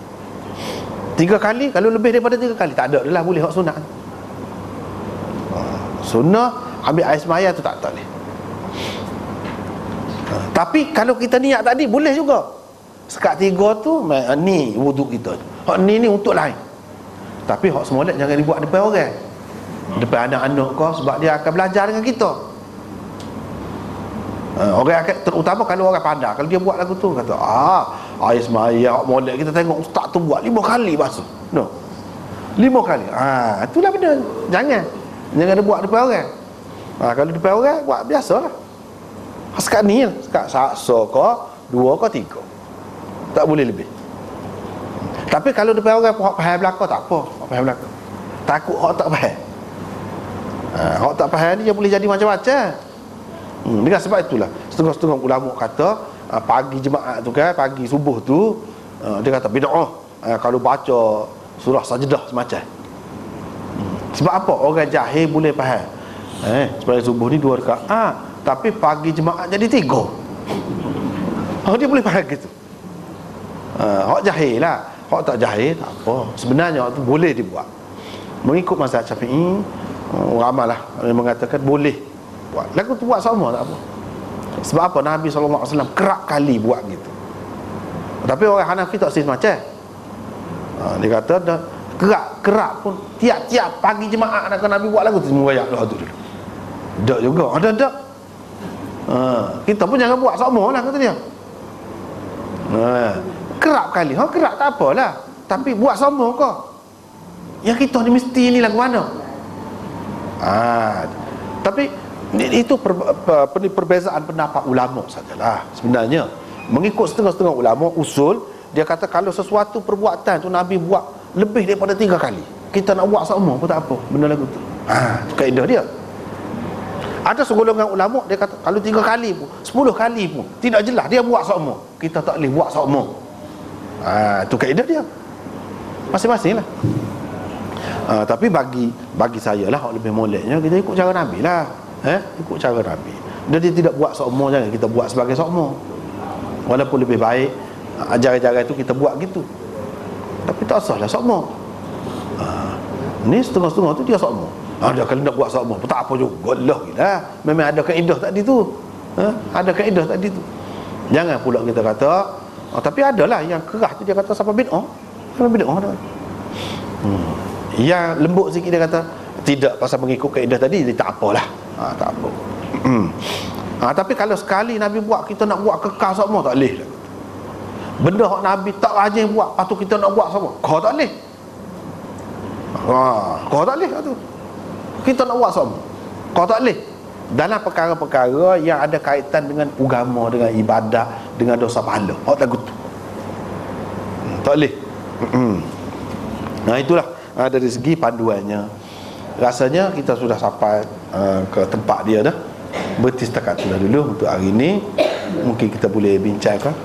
Wallahu a'lam.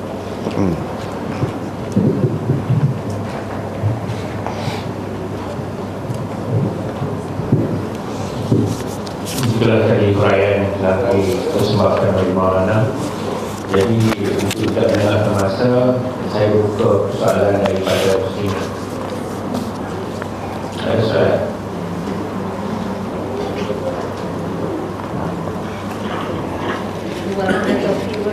Boleh.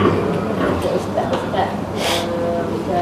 biasanya kalau di sekolah kan, budak-budak bersalam, budak-budak lelaki salam dengan cikgu perempuan, sekolah rendah. Ya. Jadi umur berapa tu yang boleh bersalam? Salam. Sampai darjah 1 sampai darjah 6. Jadi kalau misal saya tahu, kita boleh tak tukar lah kata. Ya. Dia masalah dengar tak? Dia masalah bersalam ni, dia ada khilaf di antara ulama. Tetapi lebih ramainya ulama mengatakan kalau bukan mahram lah. Kalau mahram tu lain, bukan mahram yang kita boleh kahwin lah. Kalau itu, kebanyakan ulama mengatakan kita tak boleh bersalam, tak molek bersalam. Kalau nak ada pun untuk jaga hati, untuk itu orang tua boleh berlapik. Itu ramailah yang kata begitu. Tetapi ada juga ulama yang mengatakan boleh hak tidak mahram pun bersalam ni, lelaki perempuan. Tetapi dalam suasana tertentulah sebaiknya. Misalnya di negeri orang kafir, memang dia bersalam. Kalau kita tidak bersalam, dia jadi kecil hati. Dia jadi macam kita tak hormat kat dia. Ini pendapat Yusuf Qardawi, salah seorangnya yang sekarang ni dia berpendapat begitu. Dan dia tidak akan jadi fitnah apa-apa pun. Tak boleh. Kalau dia nak buat fitnah, dia kata dia pernah bersalam dengan saya, dia tak akan jadi apa. Sebab apa? Orang kata benda lagu tu disebut. Dalam suasana tu tak apa. Tapi kalau dalam suasana biasa, jangan kita membudayakan cara itulah. Yang sudah ada, sedia ada ni elok dah. Yang eloknya tak usah bersalah lah. Takut fitnah ke mana-mana pun ada fitnah. Kita tidak tahu benda tu kan. Kita tidak tahu. Ada yang nakal, mana tahu kan. Dia bersalah tu, dia pun buat gini. Mana nampak orang tak nampak kan. Apa buat gitu? Orang yang berkenaan saja yang berasa kan. Fitnah juga. Yang seeloknya tak usahlah. Tapi kalau dengan budak-budak macam tadi, budak-budak ni pun dia sudah balik. Kalau nak kata nak kira dari segi darjah, tak boleh juga. Sebab dia balik tu ada kalanya umur lebih bawah lagi daripada tu. Maksudnya yang sudah balik tak boleh lah. Walaupun tak habis lagi jahannam. Orang perempuan tu terutamanya, boleh jadi umur 10 tahun pun dia sudah mari haid dah. Mana kita tahu. Jadi yang seeloknya tak usahlah, sebab susah jadi. Sebab kita tak dapat pastikan dia ni sudah balik ke tidak apa. Sedangkan dalam Islam yang dikiranya balik tu, balik ni tak mesti dia habis dah jannah. Mungkin sebelum tu dia sudah balik. Jadi yang seeloknya tak usahlah. Sebenarnya kalau kita biasakan begitu, kita budayakan, jadi tak ada lelaki dan perempuan dia tak ada bersalah, kita akan jadi biasa, tak ada apa-apa pun. Tapi kalau jadi macam negeri barat, dia biasa bersalat, kalau tidak bersalat tu dia jadi berasa lain pula. Dia berasa terkilan pula. Itulah air cerita lah tu. Dalam suasana kita ni yang moleknya, yang eloknya, tak usahlah. Yang bukan mahram. Kalau yang mahram tu tak apalah. Allah. Ada lagi soalan? Ustaz, kalau kita habis semaya kan, kita gosok jadi saja tak apa. Cukup dah air, rata. Mana yang tidak kata kita kan biasa berbumbu-bumbu macam air juga. Cukup dah kalau kita. Ni begini. Hak asal dia, hak Nabi tunjuk, dia ambil dalam tangan ni, dalam tapak tangan ni kan. Dia pun buat gini. Buat gini tu dia sambil gosok. Tak apalah. Tidak semesti banyak kena guna air tu. Nabi SAW ambil air sembahyang dengan secupak air saja. Boleh dah. Dia kira tu. Mandi junub dengan segantang air saja. Jadi 4 cupak. Tu lah. Nak kira hak asal dia, hak asasnya boleh dah. Tapi kalau lebih rata kita pun banyak air, jangan melebihi had 3 kali. Dan untuk rata sekadar itu tak apa lagi, boleh lagi. Itu. Ada lagi kan? Tak apa. Apa? Kalau terkena baju kan, dia solat, dia itu najis. Itu najis maksud najis. Najis. Dah masuk. Kena masuk. Muslimin pula.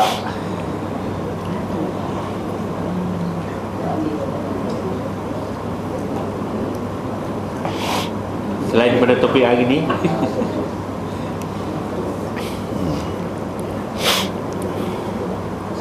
tak ada ya? Ada. Tak ada. Witir.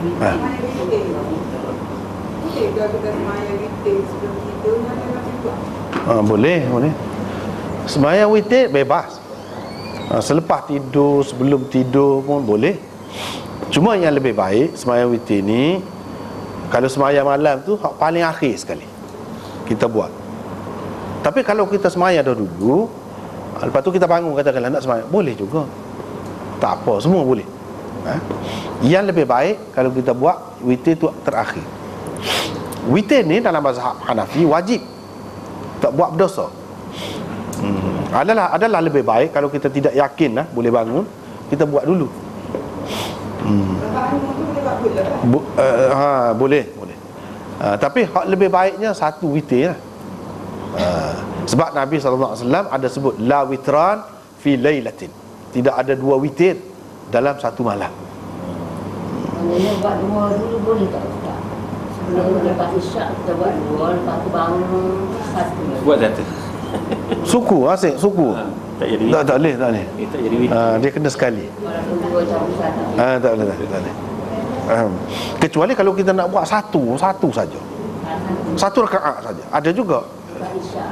Dan bila-bila masa pun kita nak buat akhir satu saja. Satu rakaat saja witir.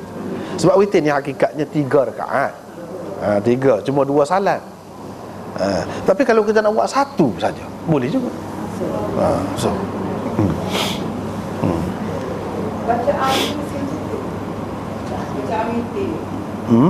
Surah nak baca. Boleh, mana-mana boleh. Supaya sembahyang lain lah, boleh. Baca as-sedekah atau baca 3. Itulah bendanya. Sebab itulah kita takutnya. Kalau kita biasa gitu kan, sama jadi orang ingat sembahyang witir ni kena baca hak ni. Itulah benda. Padahalnya tidak mesti itu, tak mesti. Yang tu yang paling mudah, paling ringkas. Itulah. Tak boleh. Tidak gitu. Itulah kita takut tu. Sebab tu kalau buat tetap kan, kepada orang yang tak reti boleh jadi dia mengelirukan.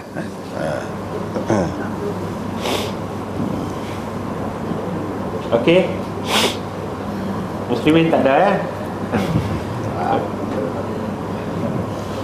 Kalau sekiranya tak ada apa-apa lagi persoalan, marilah kita sama menutup majlis kita dengan kata tetap dan juga surat